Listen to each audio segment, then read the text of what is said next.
Bonjour à vous, Philippe Folliot. Bonjour. Vous êtes sénateur Union centriste du Tarn, un des élus très favorables à ce projet. Vous êtes rassuré, vous aviez peur que le gouvernement ne recule? Écoutez, rassuré, oui, mais en fait, il ne s'agissait pas d'une interruption de travaux, c'était juste une interruption de d'élagage de quelques arbres. De vous à moi, ce projet est un projet tellement important et tellement entendu par tout le territoire tarnais qu'il est essentiel pour nous, effectivement, qu'il y ait une clarification du gouvernement. Elle est intervenue et c'est une très bonne chose.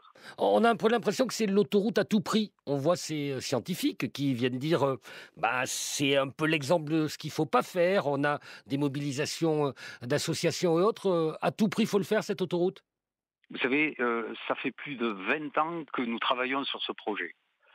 Cette autoroute aurait dû être réalisée il y a au moins une dizaine d'années.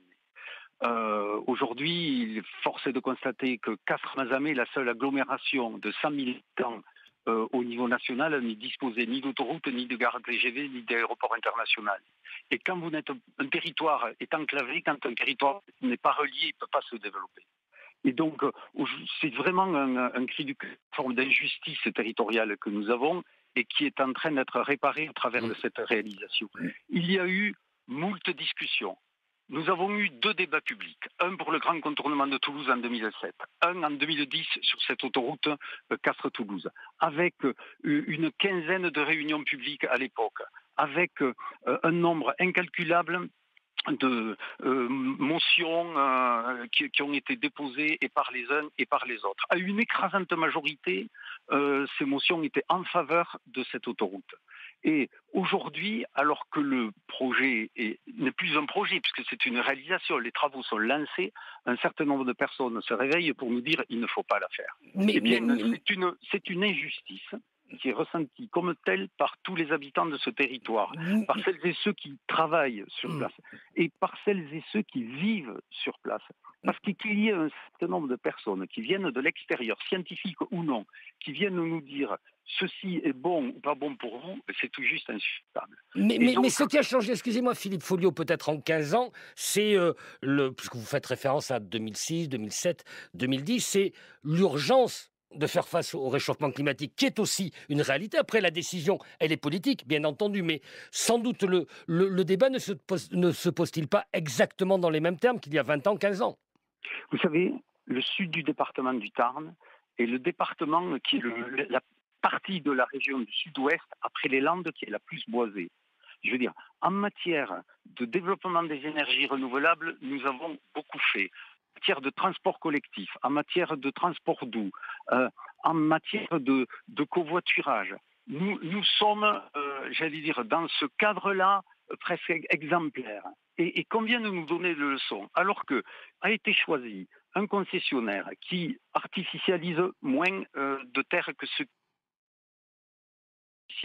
qui demande moins à l'État et aux collectivités d'argent public en termes de subventions d'équilibre, qui va donner des surcompensations environnementales beaucoup plus importantes que ce qui était prévu au départ. Eh bien, dans ce cadre-là, c'est tout juste pas acceptable que, alors que les travaux sont engagés, maintenant certains souhaiteraient qu'on les arrête.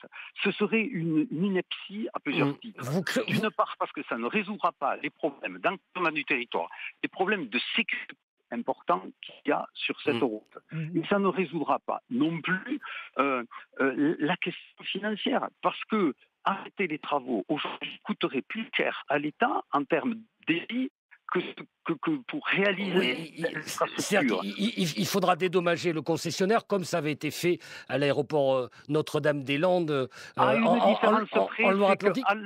à une différence près, c'est qu'à Notre-Dame-des-Landes, les travaux n'avaient pas Hmm. débuté. Mais vous Là, craignez que les ça devienne un travaux, emblème comme Notre-Dame-des-Landes?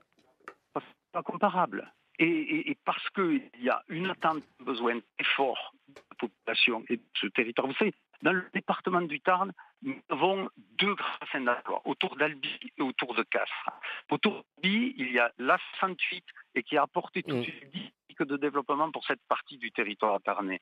Bien, au niveau du sud du Tarn, Hmm. simplement ce qu'attendent les élus, la population, et avec soutien unanime de tous les élus, toutes tendances confondues, du nord, du sud, des villes moyennes ou des communes rurales, tout le monde est rassemblé derrière ce projet. C'est largement majoritaire, ça n'est pas totalement unanime. On a compris votre point de vue. Merci infiniment, Philippe Folliot, d'avoir été sur France Info.